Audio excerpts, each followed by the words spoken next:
1,00,000 మంది శివభక్తులతో కలిసి మహారుద్రాక్ష పూజలో పాల్గొనండి. వెంటనే కాల్ చేసి మీ పేరును నమోదు చేసుకోండి. నమస్కారం. శ్రావణ మాసంలో ఉన్నాం. ఈవేళ తొలి శ్రావణ శుక్రవారం. అయితే అమ్మవారైన లక్ష్మీదేవిని గురించి ఈ మాసమంతా మనం శ్రద్ధగా ఉండాలని చెప్పుకున్నాం కదా ముందే. అమ్మవారి జననం, లక్ష్మీదేవి పుట్టుకను గురించిన కథను చెప్పుకుందాం. లక్ష్మీదేవి భృగు మహర్షి యొక్క కుమార్తె. భృగువు బ్రహ్మమానస పుత్రుడు. ఆయనకి కలిగిన సంతానాల్లో లక్ష్మీదేవి ప్రథమ సంతానం, స్త్రీ సంతానం. అయితే అందుకని మనం అమ్మవారిని భార్గవి అనే నామధేయంతో కొలుస్తాం. అష్టోత్తరం సహస్రనామాల్లో భార్గవి పేరు కనపడుతుంది. భృగు నందన ఆవిడ. ఒక కల్పంలో జరిగిందనమాట ఇది. అంటే మన ప్రతి కల్పంలోనూ కొంచెం తేడాలు జరుగుతుంటే ఓ కల్పంలో ఈవిడ భృగు మహర్షికి కూతురుగా జన్మించింది. అప్పుడు ఆవిడని శ్రీ మహావిష్ణువుకి ఇచ్చి వివాహం చేశారట. తర్వాత కాలంలో, అంటే తర్వాత మన్వంతరంలో లక్ష్మీదేవి విష్ణువుతో ఉండగానే ఆమె సమృద్ధికి సూచన అని, ఆమె వల్లే ధనధాన్యాభివృద్ధి జరుగుతుందని తెలుసుకున్నారు ప్రజలు అప్పటికే. అయితే తర్వాత కాలంలో ఒకనాడు దూర్వాస మహాముని వైకుంఠానికి వచ్చాడు లక్ష్మీనారాయణలను సేవించడానికి. అప్పుడు అక్కడి నుంచి ఆయనకు ఒక పారిజాత పుష్పమాల లభించింది, కల్పవృక్షాల మాల అన్నమాట. స్వామివారిని ఏమన్నా నిర్మాల్యం అది తీసుకున్నాడు. ఈ దూర్వాసుడు నిర్మాల్యం తీసుకుని వస్తూ తనకి ఎదురైనటువంటి దేవేంద్రుడికి ఆ నిర్మాల్యపు దండని, స్వామివారి మీద నుంచి తీసిన దండ అని చెప్పి చేతిలో పెట్టాడు. అయితే ఇంద్రుడు ఆ పూట కొద్దిగా సురాపాన మత్తుడుగా ఉన్నాడు. కాస్త అశ్రద్ధగా ఆ దేనిని, దండని ఐరావతానికి అప్పచెప్పాడు. ఐరావతం అంటే ఏనుగు. ఏనుగుకి ఇది ఎట్లా తెలుస్తుంది? ఆ ఏనుగు ఆ దండని విసిరేసేసరికల్లా ఇలాగా నిర్మాల్యానికి జరిగిన అపచారం వల్ల స్వర్గలక్ష్మి ఇంద్రుణ్ణి విడిచి వెళ్ళిపోయిందట. ఇప్పుడు స్వర్గంలో ఉన్న వైభవం అంతా లక్ష్మీ వైభవమే కదా, దాంతో స్వర్గలక్ష్మి విడిపోయింది. ఆ తర్వాత కాలంలో ఏం జరిగిందంటే, దానవులు స్వర్గం మీదకి దండెత్తి వచ్చాక చాలా మహాసంగ్రామం జరిగింది. ఆల్రెడీ ఇంద్రుడు చేసున్నటువంటి ఈ రకమైన దైవాపరాధం వల్ల అతను ఓడిపోయాడు. దానవులు గెలిచారు. ఆ తర్వాత ఇంద్రాది దేవతలంతా కలిసి విష్ణుమూర్తిని శరణ్ వేడారు. ముందు బ్రహ్మదేవుడి దగ్గరికి వెళ్ళారు. నుంచి విష్ణుమూర్తి దగ్గరికి వెళ్తే విష్ణువు ఏం చెప్పాడంటే, నువ్వు దైవాపరాధన చేయటం వల్ల లక్ష్మి కోపించింది, ఆమె నిన్ను వదిలి వెళ్ళిపోయింది. నిన్నే కాదు, వైకుంఠ లక్ష్మి కూడా వెళ్ళిపోయింది, ఆమె ఇక్కడ కూడా లేదు. నీ వల్ల మనం అందరము నష్టపోయాము. కాబట్టి లక్ష్మిని సాధించేందుకు ఒక మార్గం చూసుకోండి, ఒక మార్గం చూడాలని చెప్పాడు. అదే సమయంలో ఈ దానవులంతా మృత సంజీవని విద్యతోటి వాళ్ళు బతికిపోవటము, వాళ్ళు వరగర్వాలతో శక్తివంతులుగా ఉండటము, వీటన్నిటి మీద ఆలోచించి అమృతాన్ని సాధించాలి, దాంతోపాటు లక్ష్మీదేవిని కూడా సాధించుకోవాలని ప్రయత్నం చేసి దేవదానవులు ఇద్దరూ కలిసి అమృత మథనం కోసం ప్రయత్నం చేశారు. బ్రహ్మదేవుడు వీళ్ళకి లక్ష్మీదేవి కూడా అవసరమైనప్పటికీ అమృతం కోసం మీరు కూడా సాయపడండి అని దానవుల్ని కూడా వీళ్ళతోటి కలిపారు. దేవతలు దానవులు కలిసి క్షీరసాగర మథనం చేశారు. ఈ పాల కడలిని చిలకటము. ఇప్పుడు ఇది నిజంగా జరిగిందా ఇలాంటివి అని ప్రశ్నిస్తే లాభం లేదండి. ఏదో ఒకటి జరిగింది. ఆ జరగటం వల్ల వచ్చినటువంటి ఉపయోగాలు ఏమిటో మనం తెలుసుకోవాలంతే. ఇవి పురాణ గాథలు, ఇవి నిజం అవునా కాదా అనే ప్రశ్నల కంటే కూడా దాని తర్వాత జరిగిన ఫలితం ఏమిటి అనేది, దానివల్ల మనం ఏం తెలుసుకుంటున్నాము. ఏదైనా మధిస్తేనే సరైన విషయం బయటకు వస్తుంది.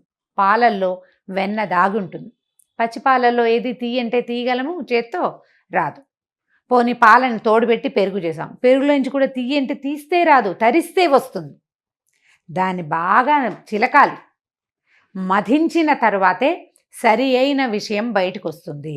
ఈ విషయం మనకి క్షీరసాగర మథనం కథ ద్వారానే మనకి పురాణాలు తెలియజేస్తాయండి. పురాణాల్లో తెలియజేసిన ప్రతి విషయానికి సూచన ఇంకొకటి ఉంటుంది. మనం కథ వినేసి వదిలిపెట్టకూడదు. ఏం సూచించారు? మనకొక సమస్య వచ్చింది, అది తీరట్లేదు, ఎవరో వచ్చి మనకు సహాయం చెయ్యరు. మనం ఏం చేయాలి? సమస్య తీరటానికి ముందు దాని మూలానికి వెళ్ళాలి. దేనివల్ల ఈ సమస్య వచ్చిందో మొదట ఆలోచించాలి. అప్పుడు ఈ సమస్య తీరటం కోసం మనం ఏం చేయాలో కూడా ఆలోచించాలి, ఏం చెయ్యకూడదో కూడా ఆలోచించాలి. ఈ ఆలోచించిన తర్వాత దీన్ని ఇంప్లిమెంట్ చేయాలి. ఇంప్లిమెంటేషన్ కూడా మనం ఆలోచించాలి కదా.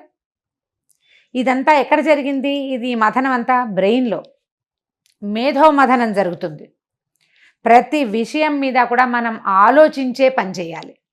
ప్రతి దానికి మథనము అవసరము. ఏ శుభమైన కార్యక్రమం జరగాలన్నా, ఏ సరి అయిన పని జరగాలన్నా, అసలు ఒక అవుట్పుట్ అంటూ కావాలి అంటే దానికి మథనం ముఖ్యమైనది. నేను ఇక్కడి నుంచి లేచి అక్కడికి వెళ్ళి అది తీయాలి అంటే అదేదో క్యాజువల్ విషయంలో ఉంటుందండి. బ్రెయిన్ దానికి చాలా ఆలోచిస్తుంది.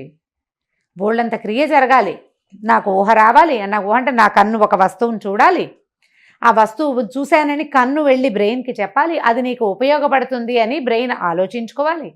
అప్పుడు బ్రెయిన్ కళ్ళకి చేతులకి కూడా చెప్పి, దాంతోపాటు కాళ్ళకి చెప్పి, ఓ కాలు నువ్వు నడిచెళ్ళు, ఓ చెయ్యి నువ్వు దాన్ని పట్టుకో, ఓ కన్ను నువ్వు దాన్నే చూడు అని వీళ్ళ ముగ్గురికి చెప్పాలి. ఎంత కార్యక్రమం, చాలా పెద్దది. కానీ మనకు తెలియదు, అది చాలా క్యాజువల్గా అనుకుంటాం. చాలా అసలు సహజంగా అంటే అసంకల్పిత ప్రతీకార చర్యలాగా జరిగిపోయిందని భావిస్తాం మనం, కానీ జరగదు. చాలా కాదు. ఈ నాలుగిట్లో ఏది బ్రెయిను, కన్ను, చెయ్యి, కాలులో దేనికి ఏ నాలుగిట్లలో ఏదైనా ఒక సింక్రనైజేషన్ తప్పింది అనుకోండి, పని అవదే. ఇక్కడి నుంచి వెళ్ళి పక్కనున్న మంచినీళ్ళ బాటిల్ కూడా తీసుకోలేం మనం. ఈ 4 ఒకే లైన్లో పనిచేయాలి. ఈ ముందున్న బయటున్న బాహ్యేంద్రియాల కన్ను, చెయ్యి, కాలుని పనిచేయించాలంటే బ్రెయిన్లో ఒక మథనం జరగాలి. ఒక చిన్నది కవ్వం పెట్టి చిలకాలి. అది ఆ చిలుకుడు వల్లే పనులు అవుతాయి. అన్నం వండాలి, ఎంత ఉంది, బృహత్తర కార్యక్రమం కాదు, అది చాలా సింపుల్గా చేస్తాం మనం. ఆ బృహత్తర కార్యక్రమానికి మనం లోపల మేధోమథనం జరుగుతుంది. మథనం జరగటం వల్లే మంచి విషయాలు బయటకు వస్తాయి. కొన్ని ఏదైనా ఒక విషయం మంచిగా, చెడు కూడా వస్తుంది దాంతోపాటు. బాగా ఆలోచించి ప్లాన్ చేసి పక్కవాడిని మోసం చేస్తారు.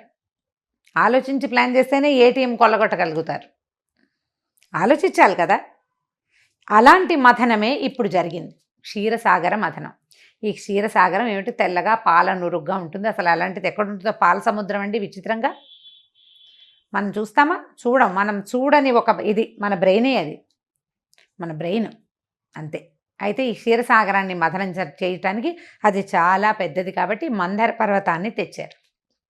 ఈ మందర పర్వతం చాలా చుట్టుకొలత పెద్దది కాబట్టి మందర పర్వతం చుట్టూతా 3 చుట్లైనా తిరగడానికి వీలుగా ఉన్నటువంటి వాసుకి అనే ఒక మహాసర్పాన్ని తమ చేతిలోకి తీసుకున్నారు. ఈ సర్పాన్ని ఇద్దరు ఒకళ్లే పట్టుకుని చిలకలేరు కాబట్టి ఓవైపు దేవతలు, ఓవైపు దానవులు పట్టుకుని సముద్ర మథనం చేశారు. ఎన్ని రకాలో వస్తువులు వచ్చినాయి. దాంతో మహాభయంకరమైన హాలాహలం వచ్చింది. మనం ఆలోచించి చెడుని చేస్తూ ఉంటాం అప్పుడప్పుడు. ఆ చెడుని గనక తొలగదీస్తే, దాన్ని మింగేస్తే తర్వాత మంచి వస్తుంది. ఇది చేయకూడనిది అనే జ్ఞానం కలిగి ఉంటేనే తర్వాత జరుగుతుంది మంచి. మనకి పరమేశ్వరుడు వచ్చి ఆ హాలాహలాన్ని అమ్మవారి అనుమతి తీసుకుని, నేను హాలాహలం మింగుతాను అని ఆమెకు చెప్పి ఆ హాలాహలాన్ని తీసుకున్నాడు లోపలికి. తీసుకొని మింగకుండా కంఠంలో ఆపు పెట్టుకున్నాడు. ఎలాంటి చెడు ఆలోచన అయినా దాన్ని దిగనివ్వకూడదు, కంఠంలోనే ఉంచుకోవాలనే ఇలాంటి కథలు చెప్తాయి మనకి. ఆలోచన వచ్చింది బ్రెయిన్లో, అది కిందకి వెళ్ళనివ్వకూడదు, ఇంప్లిమెంటేషన్లోకి వెళ్ళనివ్వకూడదు, ఎక్కడో చోట దాన్ని ఆపి పెట్టుకోవాలి. ఈ హాలాహలాన్ని ఆపిన తర్వాత అమ్మవారు వెలికొచ్చింది. లక్ష్మీదేవి సహస్ర కమలం మీద కూర్చుని చక్కగా పరమాద్భుత సౌందర్యంతో బయటికి వచ్చింది. ఆమెతో పాటు చంద్రుడు, తర్వాత నవరత్నాలు, కామధేనువు, కల్పవృక్షము, ఉచ్చైశ్రవము, నవనిధులు, అన్ని మణులు, నవరత్నాలు అన్నీ కూడా ఈ సముద్రంలోంచే వచ్చినాయి. ప్రపంచమంతా సముద్రంలోనే ఉంది. మొత్తం బయటికి వచ్చిన తర్వాత అమ్మవారు మళ్ళీ భగవంతుడైనటువంటి విష్ణుమూర్తిని వరించింది. ఆమె సౌందర్యము, ఆమె కళ్ళకి అసలు మైమర్చిపోయారట. కానీ ఆమెను స్వీకరించాలనుకోలే ఎవరు. దైవీ కళ యొక్క గొప్పతనం అది. ఆ లక్ష్మీ కళ తాలూకు గొప్పతనం. మిగిలిన వాళ్ళు ఎవరు ఈమె మాకు కావాలి అని అడగలేదు. ఆమె స్వయంగా వెళ్ళి శ్రీమన్నారాయణ్ణి ఆయన దండ వేసి ఆయన మెడలో, ఆయన వక్షస్థలంలోకి చేరిపోయింది. వివాహం అప్పుడు భృగు మహర్షి కూతురుగా ఉన్నప్పుడు ఆవిడ విష్ణువుని అడిగిందట, నేను నీతో పాటు ఎక్కడుండాలి అంటే నా హృదయంలో ఉండమన్నట్టు. భార్యని హృదయంలో ఉంచుకోవాలి, ఆమె మీ మనసుగా ఉండాలి అని భగవంతుడి కథే మనకు తెలియజేస్తుంది. లేదా హృదయంలో ఉంచుకోలేవు, అర్ధనారీశ్వర స్వరూపం నీలో సగమైపోవాలి భార్య. లేదా నీ నాలుక యందు ఉండాలి, నీ మొత్తం ఆలోచన, నీ మాట అంతా నీ భార్యగా ఉండాలి. అలాంటి వాళ్ళు ప్రఖ్యాతులవుతారు, అలాంటి వాళ్ళు హాయిగా ఉంటారు, వాళ్ళ జీవితం సుఖంగా ఉంటుంది. అది చెప్పడానికే పురాణాల్లో ఇలాంటి విషయాలు చెప్తారండి మనకి. ఈ అమ్మవారు లక్ష్మీదేవి విష్ణుమూర్తిని వరించిన తర్వాత ఇంద్రుడు ఆమె కోసం మళ్ళీ తపస్సు చేశాడు. తపస్సు చేస్తే అప్పుడు ఆమె అతనికి స్వర్గలక్ష్మిగా ఉండడానికి ఒప్పుకుంది. స్వర్గంలో ఒక లక్ష్మీ అంశ ప్రవేశించింది. లక్ష్మీదేవి విష్ణుమూర్తితోటే ఉన్నప్పటికీ ఆవిడ ప్రపంచంలో ఉన్న ప్రతి విషయంలోనూ తన కళని అంశని స్థాపించింది భగవంతుని యొక్క అనుమతితోటి. స్వర్గలక్ష్మిగా స్వర్గంలోను, సస్యలక్ష్మిగా పంటలయందు, లక్ష్మీ స్వరూపంగా గోవు యందు, ధనములయందు, ధాన్యములయందు ప్రతి చోట కూడా తన తాలూకు లక్ష్మీ అంశని అన్ని చోట్ల ప్రవేశపెట్టింది. అమ్మాయి కాస్త చక్కగా బాగుంటే అమ్మాయి లక్ష్మీ కళగా ఉందంట. లక్ష్మీ స్వరూపంగా కనిపిస్తుంది. లక్ష్మీ సాన్నిధ్యం కనపడుతుంది. బాగా ఒక 10-25 బస్తాల బియ్యము అవి కనపడితే అక్కడ ధాన్యలక్ష్మి సాన్నిధ్యం, సస్యలక్ష్మి సాన్నిధ్యం కనిపిస్తుంది. ఎక్కడ నిండుదనం ఉందో, ఎక్కడ సమృద్ధి ఉందో అక్కడ లక్ష్మి ఉన్నట్టు. మన దగ్గర నిండుతనం లేదు, సమృద్ధి లేదు. సమృద్ధిని సాధించేందుకు ప్రయత్నం చేయాలి. లక్ష్మి సాధన వల్లే సమకూడుతుంది. మళ్ళీ ఇందులో ఇంకోటి ఉందండి, ఉద్యోగినం పురుష సింహం ఉపైతి లక్ష్మి అన్నారు. సంస్కృతంలో ఒక శ్లోకం ఉంది ఇది. ఎవడైతే ప్రయత్నశీలుడుగా ఉంటాడో వాడికి లక్ష్మి దొరుకుతుంది.